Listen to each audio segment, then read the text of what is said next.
feeling like a shark in a shrimp tank. Big fish, small pond in the shrimp tank. When it take a swim, only option is to win. In the murky water, not a thought of giving in. Welcome to the shrimp tank. Want to put it all together, this is big thanks. Doing big things, we ain't in the same league. Running a campaign, Roadie 2016. Like a phone to die, putting me in charge. I'm a general, from the front I'ma lead the charge. Like a federal, fell on my lap never. Going hard as ever. Good afternoon, everybody. Welcome to another episode here on the Shrimp Tank, powered by Celsius Beverage. This is your first time tuning in. We do this show live every single Wednesday, right around 1 o'clock. You catch us at Shrimp Tank Boca on all our social media accounts, as well as the FAU College of Business pages as well. So each and every week, we come to you with the best and brightest entrepreneurs. Of course, this is the show where street smarts and book smarts collide, where we partner with the Florida Atlantic University. I'm joined by my co-host, Kevin. So, Kevin, let's start this show off. Yeah, great to be here for another week of the show. And this week we've got a fantastic guest for the students and the viewers and listeners out there, Robin Bresky, one of the state's most notable attorneys. Robin, you've done so many different things, but what I'm going to challenge you to do is deliver an excellent 60 seconds, no more, elevator pitch. We do this as the first thing on the show every single week. It's something we try to instill and teach in our students is how can you introduce yourself, your background, and overview in just a short amount of time? So, Robin, go ahead. All right. Well, hi, everybody. I have been practicing appellate law for many, many years. I had my own practice for 22 years, and I merged with a New York firm called SSRGA about 4 years ago. And what we do in appellate world is if somebody loses at the trial level and they're trying to go to the next higher court because they are not happy with the order that came out below in all types of areas, civil, criminal, family, we take it to the next higher court. It involves a lot of brief writing and academic. It's very different than the strategic trial things that you would see on television. And I like to say we restore faith in the justice system, because if somebody loses at trial and they have a good appeal, we can often get that reversed and reverse their legal situation, or we sometimes try to uphold the opinion of the lower court. And that's what appellate law is all about. And that's what I have been doing for several decades now. Nice. Fantastic. All right. You want to kick this show off with a little bit of a game? You know, this season, we're doing something very unique. Last week, we played Jeopardy, and the students are part of their assignments is to create a game show. We're the first show that I'm aware of in the world that has 30, 40 FU students sitting in during this show. And every week when they go to class, some of them have to put together an assignment for this live show. So we're going to bring up Florida Atlantic University student, and we also have a contestant. So let's start with our contestant that is joining us as well. Yeah. So Introduce yourself. Go. Yeah. So myself, Honey, I'm from India. So I'm into FAU College of Engineering, but I'm very much passionate about FAU College of Business. I got inspired by Dr. Kevin Cox, like with his passion, with his story, and going forward, I might work with him. But coming to me, I'm into social media content. Back in India, I built a brand to 50K followers, and I scaled a startup. And in US, I'm building my personal brand, reaching out to different people. And I do interview people in Miami, Brickell, like everywhere. So yeah, slowly this is about myself, and let's see how it grows. And going forward, I want to start my own startup. I want to interview billionaires in US, and I want to scale it like into a good company. So this is about myself. Okay. We have a great contestant joining us on the show. Let's hear the game show. Okay, so this is pitch or pass in the hot seat. And let's just jump right in. So the category is startup decisions. A venture capitalist offers $250,000, but they want a board seat. Pitch or pass, and why? I'm going to pass this to Kevin. Yeah, pitch. Go for it. Right? You're going to have to give up some managerial control and some governance mechanisms if you want to bring in that income, right? That investment onto your table. An investor, you have fiduciary responsibility to that investor. And in order for them to ensure they get that, they want some managerial and governance control. It's not unreasonable to give them one board seat in lieu for their investment. Okay, nice. Thank you. Next is your first customer asks for a heavy discount in exchange for publicity. Picture pass, and why? Oh, Robin's going for it. Okay. Well, I would say definitely take them up on that, because if you're starting out, publicity is something you definitely want. And I think that would be even more important than paying when you're getting rolling out the door. Nice. I Thank you. agree. Great answer. Okay, next one. You find a co-founder who's amazing at tech but has never worked in a team. Picture pass, and why? Tread lightly. So often everybody goes to events and everybody talks on stage about finding a tech co-founder, but what they don't show you is the divorce rates, right? How many tech co-founders join forces with others and then end up failing? The rate is extremely high because people quickly jump to give 50% of their business away and they don't know enough about the person. I think you have to start slowly, do work together, and really find out more about the person. I've heard too many stories where it ends up in a disaster. And then they go to the attorney's office. And then she bills quite high rates. All right. Well, I know we've got Robin, an attorney, on the show, but Gabby, I'm going to need a ruling on that. I thought you were pretty explicit, right? He had to say pitch or pass, and he kind of middled it, right? Ooh, So I'm going to wow. say that's an L. All right. I would say he pitched it. He pitched it pretty well. Oh, he's always out to Okay. get me over here. I'm going to the appellate court. He is. This category is market trends. An AI-driven fitness coach in 2025. Picture pass, and why? That's too long. Pass. Pass, and why? Yeah, because the investments in AI have been made in AI. Don't invest in kind of models. Invest in business solutions, specific business solutions. Think about the pipeline and the actual needs of the customers and cautiously tread in any new AI investments. Use what exists, use it to solve real business case problems and generate revenue. That's it. Nice, thank you. The next one is a delivery drone service that brings late night snacks to students. Picture pass. Pitch. Pitch? So I'm not sure how many of you seen that the Domino's, like it delivers with the man like who delivers the pizza instantly within few minutes. How many of you seen it? So Yeah. I've yeah. seen it. So I feel like this model works, and it might be the game changer with the drones, and even more, when many of them are using drones. So I feel like it's gonna be a game changer. Nice, thank you. The last one is a subscription app that gives students discounts on food, fitness, and nightlife. Picture pass. Pass. It's been tried a ton of times, even in my own classes. Yeah, I A think lot we of had one in different semesters. FAU Tech Runway, right? Yeah, it's hard to monetize. It's very hard to monetize. It could be a good service. It could be a good hobby, but we're here in the Shrimp Tank to talk about business, and it's a bad business. Okay. The last category is founder dilemmas. Firing your first hire when they aren't performing well anymore. Picture Okay, pass. pitch. Yes, you have to hire slowly and fire fast. And if they're not performing well, they need to go. Nice. Thank I you. think the legal world does a really good job at that. I notice they don't let people linger that long. You're Sometimes it late. depends. You're not showing up in client meetings. Usually you have great systems in place. Okay, next. Spending your last $1,000 either on making your podcast or your product better or marketing it. Picture pass.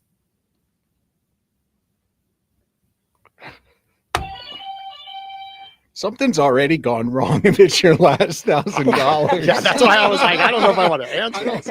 Yeah. Your last $1,000. Do something else. I don't know if this is going to work out for you, but I'm gonna pitch and say, put it towards marketing. Right at that point in your journey, if you only have $1,000, you're not gonna do much with $1,000 for your product. So you might as well put in marketing. Try to get some sales. You could often sell ice to someone for a lot of money if you do it in a clever way on social media. So try to get that $1,000 to $25,000, and then take the $25,000 and put it towards your product. Yeah. And the last one is your business has no sales after 6 months. Do you pivot or keep grinding?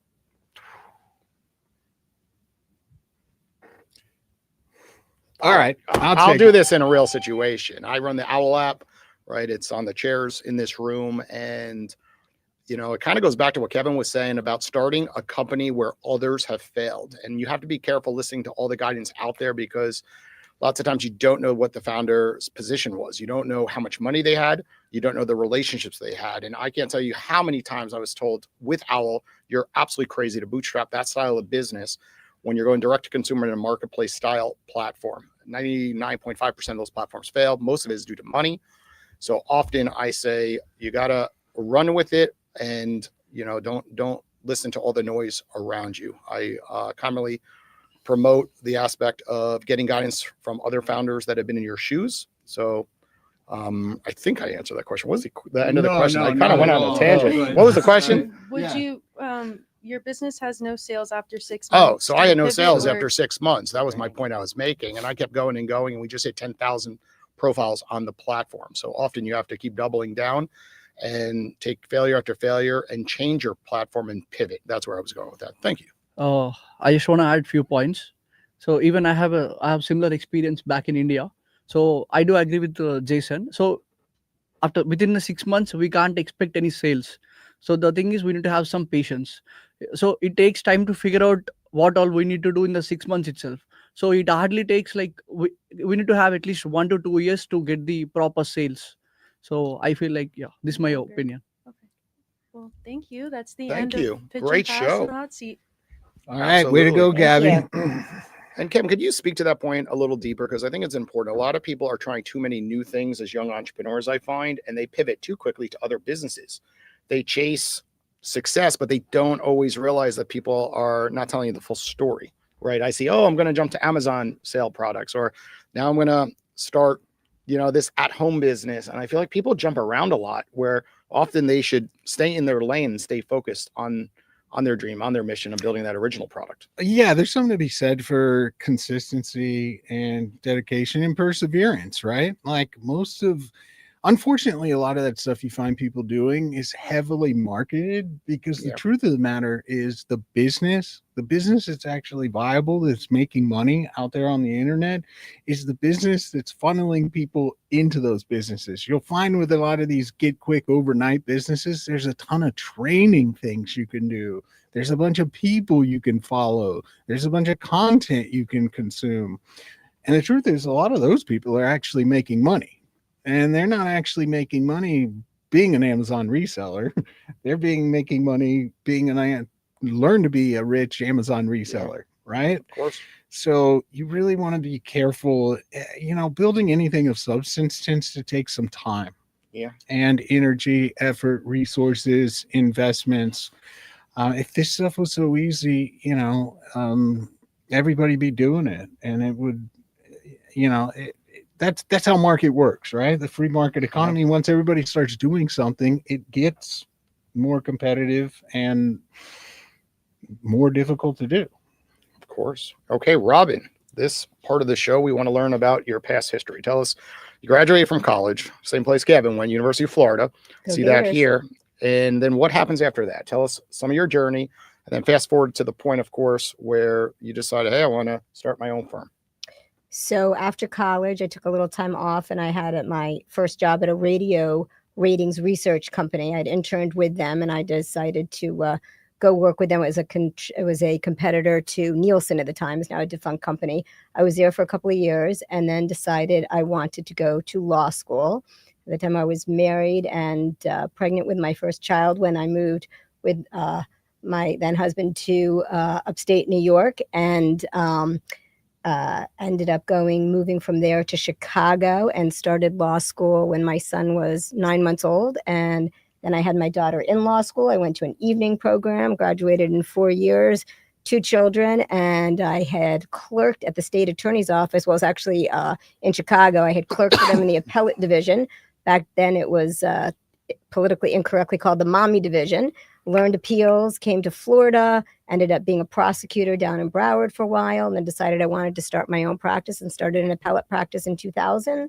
Had my own practice for 22 years, grew it to between 5 and 7 attorneys. It was a small practice, and then merged with a mid-sized New York firm about 4 years ago. So that's about it. All right, let's talk about law school because I think it's particularly relevant for some of our business students, right? Business students, political science students, they have a tendency to, in some cases, probably more than some of our other colleges, be on that pre-law track or have that pre-law mindset. So I know there's at least a few listening who are thinking about going to law school.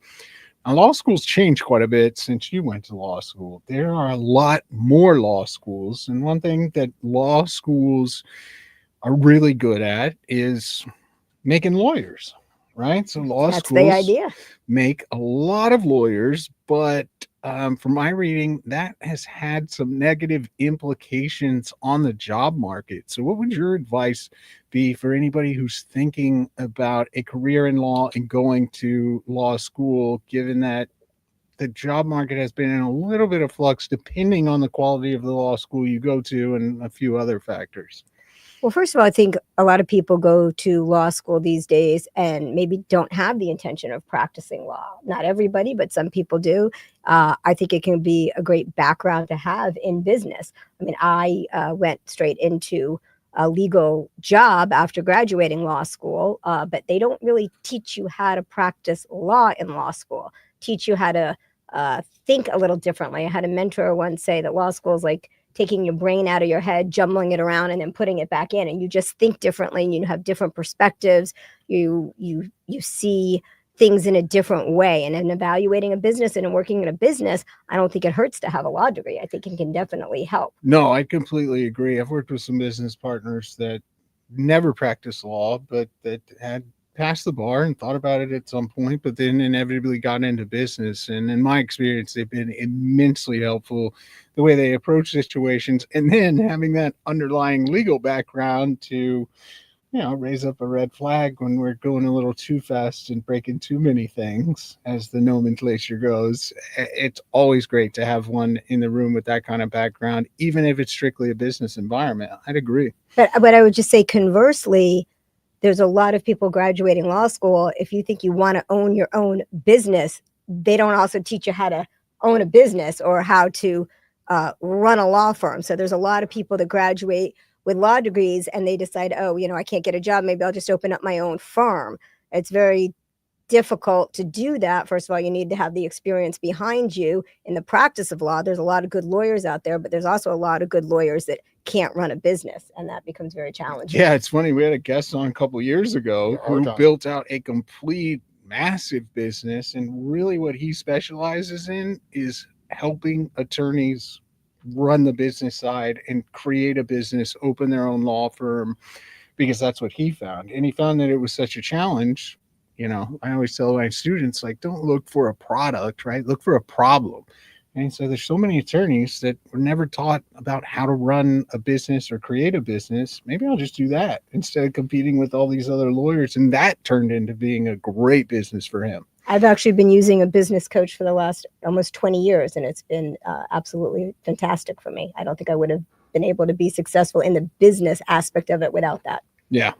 Looking back, what was the hardest thing running a business, right? So often, people say it's employees. Some people say it's marketing. What was it for you? Well, I think for me, identifying what I was not good at and bringing people in to help with that. I'm a concept person. I'm good at marketing. I'm not a numbers person. I brought in a COO, and the type of things when you have a weakness somewhere, you want to make sure you're bringing people in that can complement you, not compete with you, but they can do the things that you are not good at. And can you speak to just when you were able to focus on the business versus being in the business? I see one of the biggest issues with lawyers, as well as financial service professionals, accountants, is they always say, one day I'm going to change and focus on the business. But most of the time they're so busy doing the paperwork themselves and just the legal work in your situation. And then eventually that day never comes. So how did you kind of transition to focus on the business side of things? So I think through this business coaching course, I learned fairly quickly that just being a good lawyer is not going to get you anywhere. In our circles, people like to say, I work the longest hours. And they sometimes say it as like a bragging, right? Well, this course I got into is you want to work the least amount of hours, hire the right people, leverage it so that you hire attorneys that are smarter than you, better than you, know what they're doing, and then hire people to do the other things around that. How I think I learned it just as I went along. You know, I started my own practice. I was doing it as my kids were growing. I worked out of the house for a while. And as soon as I felt like, hey, I got enough business coming in, I hired my first associate. And you got to take a risk. You got to go out on a limb and bring people in. And it is hard. That yeah. first time I did it when I was in my 20s, I said, I have to do this. I went to a conference and they're like, stop doing $15 an hour work. Back then it was $10 an hour work. They're like, if you make this as a financial service professional, like, what are you doing paperwork still? And I went home after that conference, said, I got to do it. I put a resume back in the day. It was Craigslist even worked back in the day, not as much as Indeed these days. And I hired someone for 10, 15 hours. And it started with an intern. Then it started to someone part-time. And it is hard to just put yourself in that position because then people are coming in and asking you questions and you have to be there. You can't be late. You have to show up on time. And that's where people struggle, that first hire. But once you get one under your belt, then the second and third one is a lot easier. And then inevitably you're able to hire full-time people, which then comes back to putting out fires. What's it like putting out fires where you have to fire someone, right? Or just, you know, people are late all the time or not showing up for your clients. Like you bring them into your firm and you're like, that's my biggest client. How did you not tell them you were running behind schedule? Can you kind of share some of that stuff? Well, first of all, you have to have the right people in place. You have to make sure they have a good work ethic. Listen, in the business of law, sometimes it's the clients that are difficult and unreasonable and demanding, and we have to do our best to service the clients. But getting back to what you were saying about, you know, how do you know, when to hire and when to do that? We have a commodity in the legal profession, just like any other commodity. We sell time. That's what we sell. So the people that are the most successful, I think, in the legal business figure out how to manage their time, and whatever the tasks are that can be sent down to the lowest skill level, whether it be the paralegal or the assistant or whatever it is, you want to make sure that time that the senior managing partner or the owner is managing the time the best use of their skill. So if I'm billing out at, say, $6.50 an hour, I don't want to be doing some administrative work or doing my bookkeeping. So we sell time, just like that's the only business I know, because that's how I have an app that sells time as well. Right, Gavin? Yeah, absolutely. Speaking of time, and after this, why don't we take some questions from the student audience, see what they've got to ask today. But speaking of time, we had a great seminar yesterday focused on Gen AI for business. How are you and your firm, if you are, leveraging and utilizing AI? I understand ChatGPT is pretty good at the bar. So is that something you've implemented? And if so, how? So we're starting to. The legal profession is notoriously behind the curve of technology and has been historically. So I am not the best one with regards to that, but I'm starting to learn it a little bit, and I will be doing it more so as time goes on. But what I would say, we have to be careful in the legal world. What happened a couple of years ago when this, first came out, one of my attorneys did a brief using ChatGPT, and it was beautiful. It came out with this great analysis and everything was perfect. And I was like, oh my God, this is such a time saver. But when we went back to check the citations to make sure that the cases we were citing were correct, they were all phantom and they were all made up. Ooh, and there's been, some talk in the industry of you got to be really careful, because you can really be disciplined, by sending in something that's not your work product. Yeah, chat is notoriously questionable when it comes to citations and references. We had a startup company applying for an NIH grant that did something very similar. And in this instance, it was close. It was closer than it sounds like what you got. But the names and the dates and the titles of the articles were all jumbled. Right. So like wrong author, last name, wrong year, but right article. And then the next one would be right name, but they didn't write this article. They wrote the other article. And the whole thing was a disaster. And of course, that got flagged and they didn't get that grant. So the way we're using it in the legal industry in general is like a first year associate. And you got to check the work and you've got to make sure it's correct. But everything that I'm hearing is just like in the rest of the world, AI is not going to replace people. But if you don't know AI and you're not comfortable with it, you're going to be replaced by somebody that is comfortable with it. Yep, that's the same thing. That's the same type of warnings I give to our current students. Okay, this segment of the show, we're going to have some of the Florida Atlantic University students come on up and ask you questions. So if you're in the audience, feel free to walk on down. And of course, grab a Celsius as your prize for asking a question. And while we're waiting for students to come on up, Robin, how do you separate time and money when it comes to marketing? I found a lot of professional services, financial advisors, accountants, lawyers specifically, really struggle with that because they always look at time and money together. But then there's an opportunity where there's not really a money element. It could be coming on this podcast as an example. And sometimes they don't do a good job on marketing because the time and money thing gets in their head too much. Well, I think you have to be consistent with the marketing because, with the idea of porpoising where you're marketing, then you start working, especially if you have a smaller group, and then you're not marketing, you don't have anything coming into the pipeline. So I think you have to try to keep it consistent, work on your time management, and, I say 3 opportunities a day to reach out to somebody or go to lunch with somebody. You got to just keep it consistent. And then we use a marketing firm to help us with those efforts. I like the area of keeping it consistent because so often professionals don't. They do it once a month and then they forget and they say tomorrow, and then their business dries up and they just have excuses. But when I look at the most successful people in all those categories, typically that they put it in an hour slot in their day. That's right. And they do it.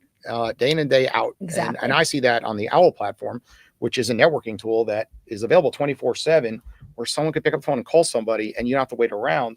But people always have the excuse they don't have time. And I always tell everybody that I work with, find time, do it on your commutes because you need to bridge opportunities through relationships, of course. Okay, we have our first. I'm Brandon. I was just wondering, what is some of the most useful information you've learned from your business coach? What the most useful information for my practice that I've learned? How have they helped you the most? I think really managing the time, as I said, because the time that we have in the legal profession is our commodity. Years ago, hiring a personal assistant, for example, to help me with things, I could be a lot better off billing at, my hourly rate than, running to the dry cleaner. And so while that may seem like, when you're starting out, like a lofty thing to have, it actually, if you crunch the numbers, it's much more profitable to hire people to do the things that in the practice and in your personal life, to hire people to do those things that, you don't have time for. Your time could be served elsewhere better. Delegation. Yes, absolutely. And I'll simplify that. When I was a financial advisor in New York City, first 5 years, I would tell the other junior advisors, you can't afford not to have an intern or an assistant to schedule meetings for you. We would go out and do seminars all the time. We had piles of leads that had to be co-called. And these were warm leads. They said they wanted to be contacted, but you sometimes have to contact them 3 to 5 times. And it was the best thing I ever did. I spent $5,000 per person, and I could literally compute that each person would make 200 to 400 meetings. And it was the best thing I ever did. It took the thing I hated the most in that industry and allowed me to focus on what I was the best in the industry, just talking with my clients and customers and really being a financial service professional to them. Yeah, hi, I'm Ryan, and my question is for you, Robin. So you got an advanced degree after having kids, and for a lot of people, that idea of going to graduate school kind of can dwindle once they have kids. So how did you overcome that obstacle, and what advice would you give to people who are in a similar scenario? I don't think I would advise getting a graduate degree when you have small children. The time is really a blur, and it is difficult. I think, listen, it depends on the help you have, on the support you have, and what you can do. But I was very young, and I was driven, and I just knew what I wanted to do, and I just went for it. So, if that's where you're at, you just got to make it work and tough it out for a few years. Thank you so much. Hi, my name is Gabby. Like Jason was saying, I am a business student who is on the pre-law track. I'm applying to law schools right now. I wanted to know what advice you have for women in law or pursuing law. So I actually do a lot of mentoring of young women in law. And first of all, my advice would be to just do a great job in law school, but also to start developing contacts right away, because I really do believe it's who you know, not as much what you got to be a good lawyer. You've got to know your craft, because there's a lot of good lawyers out there. But women sometimes feel that they just keep their head down and they'll do the hard work and they'll get promoted.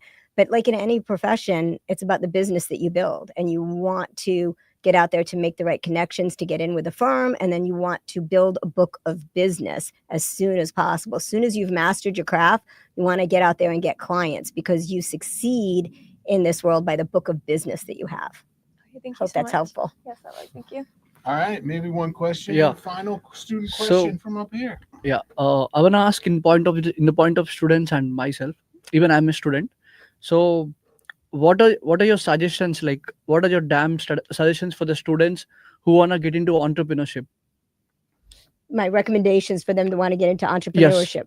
So, I think that you've got to be certain that you want to have a business because you want to be in entrepreneurship. I didn't know when I first went to law school that I wanted to have a business. So I went to law school, practiced law, and then quickly decided, you know what, I enjoy running the business as much, if not more, than practicing law. I read the E-Myth a long time ago, but there's a story of, a baker who loved baking and then decided to open a bakery, but was miserable because they didn't want to run the business. They wanted to bake. So if you want to be an entrepreneur, do it because you enjoy business and building things, not because you want to hone in on a particular craft. That's what my advice It's would all be. about figuring out, I guess. It's all about figuring out, I guess. Figuring out what makes you happy and what you want to do with your time. Yeah, that's what. Okay, And Kevin. if you are sure that's what you want to do, then tap into all the great resources here at Florida Atlantic University. That entrepreneurship boot camp starts the first week of October, runs all of October. We're always doing seminars, events, activities, networking. We have the accelerator program, obviously. So there's a ton of resources across the campus here at Florida Atlantic in our highly ranked undergraduate and graduate program, and stay tuned. There may be some new rankings to announce pretty soon. And can you just touch on the FAU Tech Runway? I was part of it with Owl, and you're the lead instructor there. And a lot of students can join, but a lot of entrepreneurs that listen to the show want to join the FAU Tech Runway. And I think it's important to share how important that resource is locally that we have for free and how you could apply. Yeah, absolutely. The Runway is an accelerator program we've had for 10 years. Over that time period, it's really expanded and evolved, and it's an exciting time at the accelerator right now because we're moving into the next phase of evolution. The Runway program is moving back under the College of Business, where arguably it really belongs. And what's unique about it from a community perspective is that, unlike so many that are affiliated with universities that only specifically cater to students, our accelerator is looking for the best companies in South Florida that are otherwise unaffiliated with FAU. Certainly, we take students, faculty, recent alumni, but even those founders out there who just have a really promising startup, we'll take any of them. We're very much the Y Combinator, Techstars model, and I see some really good things in the future as we get that transition complete under the College of Business and really have all those resources right here in one spot for everybody. Yeah. And as someone who's gone through it, I think often people think that they might be too big of a business to join it. And actually, our first episode ever on the Shrimp Tank was the original founder, Janice Haley, of Celsius Beverage, which is in my hand right now. And she went through Tech Runway after she exited from Celsius, right? She handed it off to the current CEO right now, but she jumped in and, started a fitness product. And she had to learn from folks like Kevin because it was a different industry than the beverage industry. So for sure, if you're out there listening and you want to get some good guidance from others, definitely go to the website of FAU Tech Runway and check out those programs. So Robin, this point of the show, unfortunately, has come to an end. Can you let our audience know if they want to reach out to you? What are the best routes? You can reach out to me by email, our Bresky at SSRGA.com. You can call the law office. It's SSRGA. We have our local Florida office here in Boca, and we also have an office in New York. And feel free to reach out and contact me. And I'm on social media as well. And look forward to hopefully connecting with some of you. Thank you so much for having me. Thanks for joining us. We'll be back next Wednesday right around 1 o'clock. See you later, everybody. All right.